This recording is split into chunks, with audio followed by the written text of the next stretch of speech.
জন্য আল্লাহর জন্য। অর্থাৎ আপনি যে কোটিপতি হয়েছেন, আপনি যে লক্ষপতি হয়েছেন, আপনি যে হাজারপতি হয়ে গেছেন, ইচ্ছা করলে আপনার ধন আপনি খরচ করতে পারবেন না, ইচ্ছা করলেই করতে পারবেন না। কারণ এখানে আল্লাহর গোলামি আছে। কার গোলামি? আল্লাহর গোলামি আছে। আল্লাহ যেভাবে খরচ করতে বলেছে সেভাবে খরচ করতে হবে। এক ব্যক্তি আসিয়া বলতেছে, কি গো গ্রামের মুরব্বী সাহেব, গ্রামের মাতাব্বর সাহেব, গ্রামের মহল্লার সাহেব, আমি বিপদের মধ্যে পড়ে গিয়েছি। ওই লোকটা যদি হিন্দু হয়, মুসলমান যদি নাও হয়, ওই লোকটা আসিয়া যদি আপনার কাছে বলে আমার একটা মেয়েকে বিবাহ দিতে চাই, আমার একটা মেয়ে বিবাহযোগ্য হয়ে গেছে, ওগো ভাই মুসলমান ভাই আপনার কাছে এসেছে, আমাকে কিছু সহায় করুন। আল্লাহ নবী বলতেছেন এখানে সহায় করো, এটাই আমার রাসূলের আদর্শ। বলেন সুবহানাল্লাহ। কোন এক মুসলমান ভাই ভয়ানক বিপদের মধ্যে পড়ে গিয়েছে, টাকা পয়সা নাই, চিকিৎসা করতে পারতেছে না। আল্লাহ আপনাকে কোটিপতি বানাইছে, হাজারপতি বানাইছে, লক্ষপতি বানাই দিয়েছে। আপনি খোঁজ নিতেন বা আপনার কাছে আসি আবদার করেছে, ভাই গো ও আমার মুসলমান ভাই, আমি এমন একটা ক্যান্সার বেমারের মধ্যে পড়ে গিয়েছি বা এমন একটা ভয়ঙ্কর বেমারের মধ্যে পড়ে গিয়েছি, আমাকে আল্লাহর রাস্তায় কিছু সহায় করো। আল্লাহর নবী বলতেছেন তুমি এইটাই আল্লাহর গোলামির রাস্তায় সহায় করো। বলেন সুবহানাল্লাহ। আমার গ্রামের মধ্যে কোন অনুষ্ঠানে একটা গানের প্যান্ডেল তৈরি করা হয়েছে, একটা খেলার মঞ্চ তৈরি করা হয়েছে। আপনাকে আসিয়া বলতেছে প্রেসিডেন্ট সাহেব, মেম্বার সাহেব, আপনাকে 10,000 টাকা দেওয়া হয়েছে, আপনি 10,000 টাকা ডোনেশন করবেন। আল্লাহ বলতেছেন সাবধান সাবধান, এই জায়গায় আমার ধন খরচ করতে পারবা না। দুনিয়ার কোন রং তামাশার জন্য, দুনিয়ার কোন আল্লাহর জন্য, দুনিয়ার কোন আমোদ প্রমোদের জন্য একটা কোন টাকাও খরচ করা হারাম। বলেন সুবহানাল্লাহ। আমার এই কথাটা আল্লাহ বলেছেন, জান্নাত যা আল্লাহ আমাদেরকে দান করলেন, বিনিময়ে আল্লাহ আমাদেরকে 3টা বস্তু নিয়েছেন। এই 3টা বস্তু আমার জীবন, আমার দৌলত, আমার জিন্দেগি, আমার যা কিছু আছে সব আল্লাহর দিয়ে, আল্লাহ থেকে আমরা জান্নাত পেয়েছি। বলেন সুবহানাল্লাহ। এজন্য আমরা আল্লাহর বিধান মানতে রাজি আছি না ইনশাআল্লাহ? সকলে মানবো, কে কে মানবো হাত উঠাই। আজকে থেকে সবাই বলি ইনশাআল্লাহ। সবাই আমার সাথে একটা ওয়াদা করতে পারবেন ইনশাআল্লাহ? জি করবেন ইনশাআল্লাহ? বলেন আজকে থেকে ধন দৌলত আল্লাহ যা দিয়েছে আল্লাহর হুকুমের বাহিরে একটা টাকাও খরচ করব না। রাজি আছি ইনশাআল্লাহ? এই ওয়াদা যদি আপনি ঠিক থাকেন, এই যে হুজুর সাক্ষী, আসমান সাক্ষী, জমিন সাক্ষী, এই আজকের ওয়াজ মাহফিল সাক্ষী, আমার ভাইরা আপনি মরতে দেরি হবে, আল্লাহর জান্নাতে যাইতে দেরি হবে না। বলেন সুবহানাল্লাহ। আমরা আল্লাহ পাক আমাদের সবাইকে আজকে যে ওয়াদা করলাম, এই ওয়াদার মধ্যে আল্লাহ মওত পর্যন্ত কামিয়াব রাখুন। সবাই বলে আমিন। এজন্য আমার ভাইরা এই দুনিয়াটা একটা ক্ষণস্থায়ী জিন্দেগি, ছোট্ট একটা জিন্দেগি, কয়েকদিনের জিন্দেগি। কারোর জন্য 1 সেকেন্ড, কারোর জন্য 1 মিনিট, কারোর জন্য 1 দিন, কারোর জন্য 3 দিন, কারোর জন্য 10 বছর, কারোর জন্য 20 বছর, 30 বছর, 50 বছর, 80 বছর, 70 বছর, সবচেয়ে বেশিতে বেশি 100 বছর বা 120 বছর। ঠিক না ঠিক? এরপরে সেই জায়গায় যাইতেই হবে যেখানে যাইতে মন চায় না। যেখানে যাইতে কি চায় না? মন চায় না। দুনিয়ার সব কিছু যদি দেওয়া হয়, সারা দুনিয়ার বাদশাহী যদি দেওয়া হয়, আর যদি বলা হয় তুমি কবরে যাওয়ার তৈরি হয়ে যাও, বলবে আমার বাদশাহী দরকার নাই, কিছু একটা দিন আমাকে দয়া করে দেন। ঠিক না ঠিক? এই জন্য আমার ভাইরা এই সামান্য কয়েকদিনের জিন্দেগি আমরা পায়া আমরা খুব বড় খুশি হয়ে গেছি। আল্লাহ বলতেছেন, হে বান্দা, এটা তো কিছুই না, এরপরে তোমার যে কবরের একটা জিন্দেগি আছে, ওই জিন্দেগি তো আবাদান জিন্দেগি। কবর জিন্দেগি আবাদান জিন্দেগি। এরপরে কবর থেকে যখন আবার উঠানো হবে, হাসরের মাঠ যখন কায়েম হয়ে যাবে, সেইটা তো আরো লম্বা জিন্দেগি। বলেন ঠিক না ঠিক?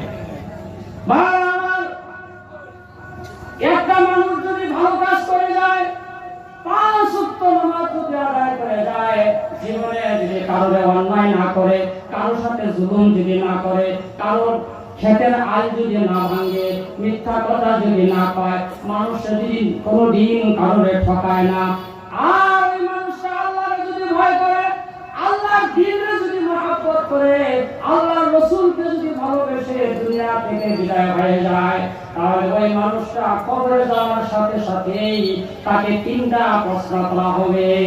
কয়টা প্রশ্ন? 3টা প্রশ্ন। প্রথম প্রশ্ন হলো, মান রাব্বুকা, তোমার রব কে? দ্বিতীয় প্রশ্ন হলো, মা দীনুকা, তোমার দিন কি? 3 নম্বর প্রশ্ন হলো, মান নবিয়ুকা, তোমার নবী কে? এই 3টা প্রশ্নের জবাব যদি দিতে পারি, তাহলে মনে করেন বাকি যত রাস্তা আছে, যত ঘাট আছে, ফুলসিরাত, হাসর, মিজানের পাল্লা সব সহজ হয়ে যাবে। বলেন সুবহানাল্লাহ। এই জন্য হযরত জিন্নাইন উসমান গনি রাদিয়াল্লাহু তাআলা আনহু, তিনি যখন কবরের পাশ দিয়া যাইতেন, তখন কাঁদতে কাঁদতে তিনার চোখের পানি দিয়া শরীর বুক ভাসাইয়া দিতেন। তিনার সাহাবীরা জিজ্ঞাসা করলেন, আমিরুল মুমিনিন, হে উসমান গনি রাদিয়াল্লাহু আনহু, আপনি তো নবীজি যখন জীবিত অবস্থায় যখন জাহান্নামের বয়ান করত, তখন তো আপনি এত কাঁদতেন না, এত কাঁদতেন না, কিন্তু এখন যখন কবরের পাশ দিয়া যান, কেন এত কাঁদেন? কেন এত কাঁদেন? কাঁদতে কাঁদতে বেহুশ হয়ে যান। আল্লাহ নবীর সাহাবী আমিরুল মুমিনিন হযরত উসমান গনি রাদিয়াল্লাহু তাআলা আনহু বলতেছেন, ও আমার সাথী ভাই, আমি যখন দুনিয়াতে আল্লাহ নবীকে জীবিত অবস্থায় আল্লাহ নবীর মুখে শুনেছি, মউতের পরে প্রথম ঘাট হয়েছে কবর। মউতের পরে প্রথম ঘাট হয়েছে কবর। যেমন মনে করেন, আপনি যখন অন্য রাষ্ট্রে যাবেন, অন্য রাষ্ট্রে যাওয়ার সময় আপনি যখন ইন্ডিয়া পাড়ি দিলেন, তখন ইন্ডিয়া পাড়ি দেওয়ার আগে অন্য রাষ্ট্রে আর ইন্ডিয়ার মাঝখানে একটা অফিস আছে না নাই? সেটাকে কি অফিস বলা হয়? Visa office. সেখানে যদি আপনি ভিসা পাসপোর্ট জমা করতে হবে, কি জমা করতে হবে? পাসপোর্ট জমা করতে হবে। পাসপোর্টে যখন আপনার নাম, ঠিকানা, আপনার সমস্ত কিছু ঠিকঠাক থাকবে, যাকে ইংলিশে ইমিগ্রেশন সেন্টার বলা হয়, আপনার যখন এই সমস্ত ঠিকঠাক হয়ে যাবে, তখন আপনাকে তারা সম্মানের সহিত পার করে দিবে। বলেন সুবহানাল্লাহ। আর যদি আপনার পাসপোর্ট যদি আপনার বলা হয়, পাসপোর্টে যদি ঠিকানা বলা হয়, পাসপোর্টের যদি কোনো সমস্যা হয়ে যায়, ভিসার যদি কোনো সমস্যা হয়ে যায়, তাহলে আপনাকে সম্মানের সহিত পার করবে তো দূরের কথা, গাড়ো দইরা নিয়া তাদের অফিসে ঢুকাইয়া দিবে। বলেন ঠিক না বেশি? যদি পাসপোর্ট সমস্যা হয়ে যায়, তাহলে সম্মান তো দূরের কথা, গাড়ো দইরা ধাক্কায় নিয়ে তাদের অফিসে নিয়ে ঢুকাই দেবে। ঘরের অফিসের ভিতরে এর বাটপারি, এর জাল, এর বাতিল, এর পাসপোর্ট নকল, এর সবকিছু নকল, এর নকল করে এসেছে, ওদিকে এর জেলের ভাত খাওয়ানো হবে। বলেন ঠিক না বেশি? ঠিক তদ্রূপ একজন মানুষ যখন মারা যাবে, দুনিয়ার জিন্দেগি যখন শেষ হয়ে যাবে, কবরের জিন্দেগিটা যখন শুরু হয়ে যাবে, ভাইরা আমার, ওই কবরের মাঝে 3টা প্রশ্ন করবে। এই 3টা প্রশ্নের জবাব যদি আপনি সঠিক দিতে পারেন, আমি সঠিক দিতে পারি, তাহলে হযরত উসমান গনি বলতেছেন, আল্লাহ নবী বলেছেন, বাকি যত ঘাট আছে সব সহজ হয়ে যাবে। প্রথম মঞ্জিল হয়েছে কবর। আমাদের প্রথম মঞ্জিল কি? কবর। জিজ্ঞাসা করা হবে মান রব্বুকা, তোমার রবকে। যদি মানুষটা আল্লাহওয়ালা হয়, যদি মানুষটা নেককার হয়, বাবারা, যদি নেক আমল দিয়া দুনিয়া থেকে যাইতে পারে, যদি ইমানের সহিত দুনিয়া থেকে যাইতে পারে, তাহলে তার মুখ দিয়া বাহির হয়ে যাবে রাব্বি আল্লাহ, আমার রব, আমার আল্লাহ। দ্বিতীয় প্রশ্নটাকে জিজ্ঞাসা করা হবে ওমা দীনুকা, তোমার দিন কি? যদি মানুষটা নেককার হয়, আমলদার হয়, অটোমেটিক তার মুখে দিয়া বাহির হয়ে যাবে দীনুনা ইসলাম।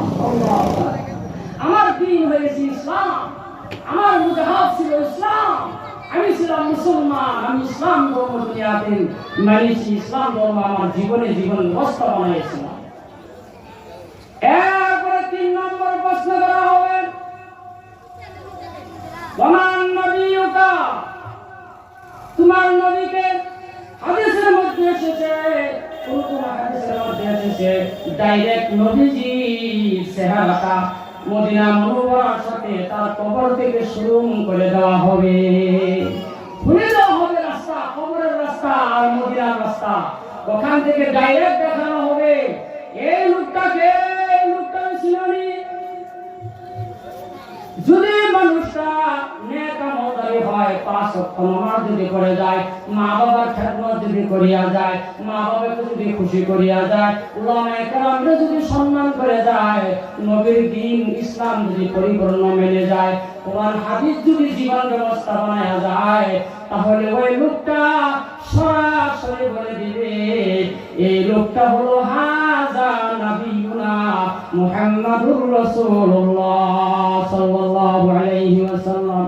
ইনি হচ্ছেন আমার দয়াল নবী, যে নবীর জন্য আমি দুনিয়াতে চোখ বইরা ঘুমাই নাই, যে নবীর জন্য আমি দুনিয়াতে পেট ভরে খানা খাই নাই, যে নবীর জন্য আমি সারা রাত জাগ্রত হয়ে তাহাজ্জুদ পড়েছি, যে নবীর সুন্নতকে আমি মজবুত করে আঁকড়াও করে ধরে রেখেছিলাম, যে নবীকে পাওয়ার জন্য রাতের রাত চোখের পানি দেওয়া বুক বাঁচাইয়ে দিয়েছিলাম, ইনি হচ্ছেন সেই মায়ার নবী, আখিরি জামানার পয়গম্বর মুহাম্মদ আরবি রাসূলুল্লাহ সাল্লাল্লাহু আলাইহি ওয়াসাল্লাম।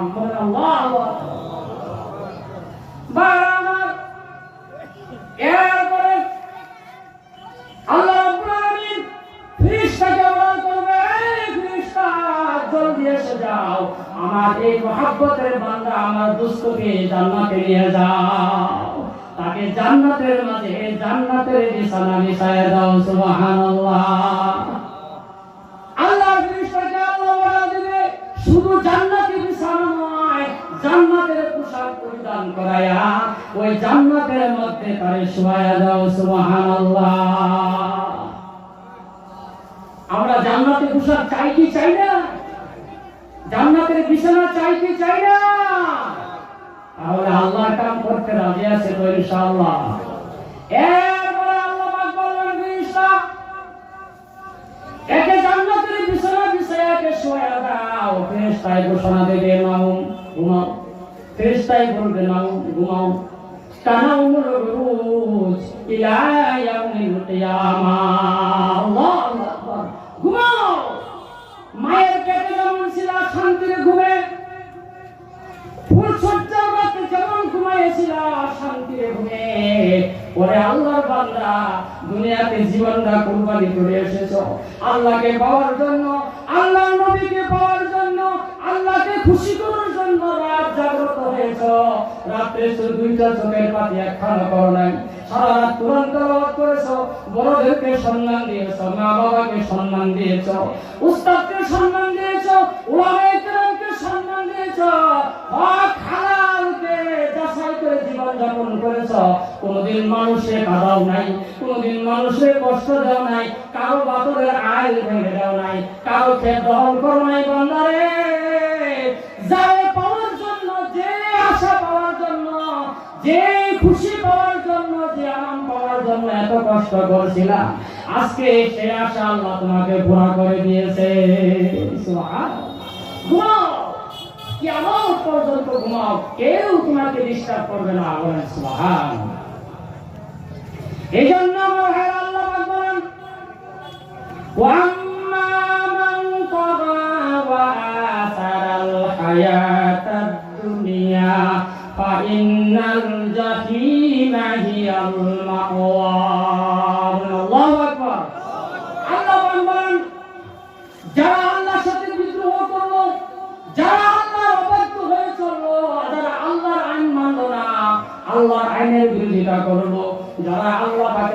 থেকে দূরে সরে রইল তাদের জন্য ঠিকানা হয়েছে জাহান্নাম। বলেন নাউজুবিল্লাহ। এজন্য আমরা আল্লাহ পাকের বিরোধিতা করব, আমরা আল্লাহ পাকের বিরোধিতা করব নাকি ভাই? আর জুড়ে আওয়াজে বলি করব নাকি? আল্লাহ পাক কবুল করেন, সবাই বলে আমিন। এই জন্য আল্লাহ পাক আরেক জায়গায় খুশখবরি দিয়েছেন, ফাম্মা মান খাফা মাকামা রাব্বিহি ওয়া নাহান নাফসা আনিল হাওয়া ফাইন্নাল জান্নাতা হিয়াল মাওয়া। আল্লাহু আকবার। যারা কিয়ামতের ময়দানে হাসর প্রান্তরে আল্লাহ রাব্বুল আলামিনের সম্মুখে দণ্ডায়মান হতে হবে সেটা ভয় করছে, আল্লাহরে ভয় করিয়া দুনিয়াতে খারাপ কাজ করে না, চুরি করছে না, ডাকাতি করছে না, কারোরে দুঃখ দিছে না, কারোরে কষ্ট দিছে না, মা বাবারে ধমকি দিছে না, মা বাবার চোখে পানি আনছে না, মা বাবারে কোনো কষ্ট দিছে না, বয়োজ্যেষ্ঠ মুরব্বীরে সম্মান করেছে, হালালে হালাল, হারামে হারাম হিসেবে জিন্দেগি যাপন করেছে, ওই ব্যক্তির জন্য, ওই বান্দার জন্য আল্লাহ খুশখবরি দিলেন, আল্লাহ ঘোষণা দিয়েছেন তার জন্য জান্নাত। সুবহানাল্লাহ। এজন্য আমার এই কাউমের অঞ্চলের ভাইয়েরা আমার, আমি জানি আপনারা বড় জ্ঞানী মানুষ, আপনারা বড় জানেওয়ালা সম্মানী ব্যক্তি, শিক্ষিত সমাজ, যুব সমাজ, আমি আপনাদেরকে আহ্বান করবো ভাই গো, এই বাকি জীবন যা আমরা পার করে দিয়েছি আর সামনের জীবন যেন আমরা ধ্বংস করি না দিই। আজকে থেকে ওয়াদা করি আল্লাহ এই বাকি জীবন আমি নামাজ যা ভুল করছি আজকে থেকে ওয়াদা করতেছি আর মওতের আগ পর্যন্ত কোনদিন নামাজ ছেড়ে দিব না। সবাই ওয়াদা করতে পারি ইনশাআল্লাহ? কে কে বলবো ইনশাআল্লাহ? মাশাআল্লাহ। নারে তাকবীর, দ্বীন ইসলাম। আল্লাহ কবুল করুক আমার ভাইরা। এই জন্য যারা নেককার হবে তাদের জন্য আল্লাহ কবরের এই সুন্দর ব্যবস্থা করে দিবে। কিয়ামতের ময়দানে আল্লাহর আরশের ছায়া তলে তারা ছায়া পাবে, মাটি যখন তামা হয়ে যাবে, সূর্যটা যখন মাথার উপরে চলে আসবে, হাদিসের মধ্যে আসছে আল্লাহ রাসূল বলেছেন, কোন কোন হাদিসে 4 আঙ্গুলের কথা বলা হয়েছে আর কোন কোন হাদিসে আদাতের কথা বলা হয়েছে। ভাইরা আমার, এই সূর্যটা বর্তমান আকাশের উপরে যে সূর্যটা আছে এটাকে উল্টা পৃষ্ঠা দেওয়া আছে দুনিয়ার দিকে। কিয়ামতের দিন এই সূর্যকে ঘুরাইয়া তার আসল পৃষ্ঠা আমাদের মাথার উপরে দেওয়া হবে। ওই সময় মানুষের মজাক গলে গলে পড়তে থাকবে, কারো জন্য হবে আত্মানি, কারো জন্য পুরাত, কারো জন্য কুমার পর্যন্ত, কারো জন্য বুক পর্যন্ত, কারো জন্য সাঁতার হয়ে যাবে। ওই ঘামের পানির মাঝে সাঁতার কাটতে পারবে ভাইরা আমার। যারা নেককার হবে, যারা আল্লাহকে মান্যওয়ালা হয়ে যাবে তাদের জন্য আল্লাহ স্পেশালি ব্যবস্থা করে দিবেন। বলেন সুবহানাল্লাহ। এই স্পেশালি ব্যবস্থাটা কি? আল্লাহর আরশের ছায়া। বলেন সুবহানাল্লাহ। বান্দা যারা কাফির মানব মুশরিক, যারা আল্লাহর সাথে শিরক করেছে, যারা আল্লাহকে ভয় করে নাই, আল্লাহর দ্বীন যারা মানে নাই, তাদের জন্য সেদিন খালি আফসোসের কারণ হবে। তাদের কলিজা শুকায় যাবে, তাদের জিহ্বা নাড়ি পর্যন্ত ঝুলে যাবে, চক্ষু উল্টিয়া যাবে, আর হাসর ময়দানটা তামা হয়ে যাবে। তাদের জন্য কঠিন আযাবের জায়গা হয়ে যাবে। যেখানেই পা দিবে সেখানেই পুরিয়া ছাড় হয়ে যাবে। সেই দিন আল্লাহ শিরিক করার সাথে আল্লাহ কোনদিন সামঞ্জস্য করবে না, আল্লাহ শিরিককারীকে ক্ষমা করবে না। তাদের জন্য একমাত্র ঠিকানা হয়েছে জাহান্নাম। বলেন নাউযুবিল্লাহ। কারণ আল্লাহ ঘোষণা দিয়েছেন, ইন্না শিরকা লাযুলমুন আযীম, শিরিক হয়েছে সবচেয়ে বড় গুনাহ। পৃথিবীতে যত বড় গুনাহ আছে সবের থেকে বড় গুনাহ হয়েছে আল্লাহর সাথে কাউকে শিরিক করা। আর এখন তো আমরা শিরিক গুনাহে শিরিককে একেবারে সহজ বানিয়ে নিয়েছি। ঠিক না রে? ঠিক ঠিক না রে? ঠিক। এই যে যখন পূজার সময় আসে, পূজার সময় যখন আসে, বিহুর সময় যখন আসে, তাকায়া দেখবেন ওদের মানুষ কম, আমাদের মানুষগুলো বেশি। সারা বছর টাকা জমায়েত হয়, পূজার সময় কিছু ই পাওয়া যাইব, কিনা অফার পাওয়া যাইব, পূজার টাইমে বাজার করা। বলেন নাউজুবিল্লাহ।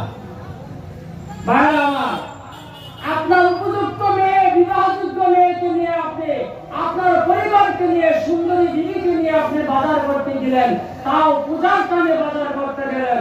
আমার ভাইরা, এই ওদের পূজার ভিতরে যে মূর্তিগুলো আছে, কেউ যদি একবার দেখিয়া এইটুক কথা বলে ফেলে, এইটুক কথা খুব সুন্দর হয়েছে, বলেন নাউজুবিল্লাহ, এই কথাটা যদি বলে ফেলে খুব সুন্দর হয়েছে, দেখা খুব সুন্দর লাগতেছে, সঙ্গে সঙ্গে পুকুরি হয়ে গেল, গুনাহের শরীকি হয়ে গেল, এক তিল পরিমাণ সন্দেহ নাই।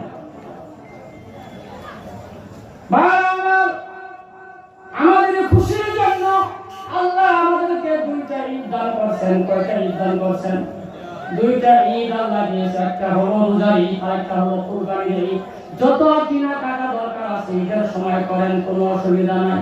মা বোনরা পর্দার সহিত করেন। এখন তো পর্দার দরকারই নাই, এখন কম্পিটিশন চলে, কার থেকে বেশি ক্লাস সাজ্জা গুজা বাজারে জায়গা পায়। বলেন ঠিক না ঠিক? হ্যাঁ, মা আর মেয়ে একসাথে হাতে ধরে চলতেছে, দোকানে দোকানে ঘুরতেছে আর পছন্দ করিয়া কাপড় কিনতেছে। আমার ভাইরা দোকানি মুসকি মুসকি হাসে আর বলে, চাষি গো, বোন গো, মা গো। মা তো দেখেই না, চাষি আর বোন দেখে। হ্যাঁ, এটা খুব ভালো হয়েছে, কাপড়টা আপনি নিয়ে এলেন, এটা আপনারা খুব শুভা খাইব। নাউজুবিল্লাহ। এই কথা কনেওয়ালার দায়িত্ব কার? একমাত্র স্বামীর মুখ দিয়ে এই কথা বাহির হতে পারবে। দিদি গো, এই কাপড়টা তুমি পরিধান করো, খুব সাজাইবে, তোমারে খুব সুন্দর লাগবে, আমার খুব পছন্দ হয়েছে। এই কথাই যদি দিদি ওই কাপড়টা পরিধান করে, আল্লাহ আরো খুশি খুশি হয়ে যায়। বলেন সুবহানাল্লাহ। কথা কওয়ার দায়িত্ব ছিল স্বামীর, সেই কথা বলতেছে দোকানি। বলেন ঠিক না বেটি? কি ভাই, আমি সকালবেলা বললাম খারাপ পাইতেছ? জি, খারাপ বলে কইলা কথা ঘুরাই দেয়। এ আমার ভাইরা, এইভাবে পর্দা নিয়ে খেলা করা হইতেছে। আমরা বেপরদায় চলি, আর সেই নারীর গর্ভে থেকে যখন সন্তান জন্ম হয়, সেই সন্তান এক চোখ কানা হয়, এক চোখ ন্যাংরা হয়, সেই সন্তান ডাকাত হয়, সেই সন্তান চোর হয়, বদমাশ হয়, সেই সন্তান সমাজের জন্য একটা অপ্রীতিকর পরিবেশ তৈরি হয়ে যায়। বলেন ঠিক না বেঠি? এই যে বর্তমান সমাজে যে আপনার গাছের যে অবাধ ব্যবসা শুরু হয়ে গেছে, এটা সবচেয়ে বেশি আমাদের মানুষ। বলেন নাউজুবিল্লাহ। সবচেয়ে আমাদের ছেলেরা, আমার ছোট ছোট ভাইয়েরা, আমার ভাতিজা, আমার ভাই, এরাই তো আমরা গাছের মধ্যে লাগাই দিচ্ছি। বলেন ঠিক না বেঠি? অল্প দিনে ধনী হওয়ার জন্য। ভাই আমার, আপনার একটা ছেলে এত কষ্ট করে আপনি লালন পালন করে ছেলেটাকে মানুষ বানাইলেন, কিন্তু ছেলেটাকে ইসলাম শিক্ষা না দেওয়ার কারণে, দিন শিক্ষা না দেওয়ার কারণে, দিনের শিক্ষা না থাকার কারণে আপনার ছেলেটা হালাল হারাম বুঝবো না। সে চুরি করতেছে, ডাকাতি করতেছে, গাছ খাইতেছে, মদ খাইতেছে, পান খাইতেছে, আর শেষে গিয়া নিজের পরিবারের মা বইলা কাটতেছে। বলেন ঠিক না ঠিক? নাউজুবিল্লাহ। এই জন্য আমার ভাইরা, আমাদের সমাজ পরিবর্তন করার দরকার আছে না? ইনশাআল্লাহ আমরা সমাজ পরিবর্তন করবো ইনশাআল্লাহ।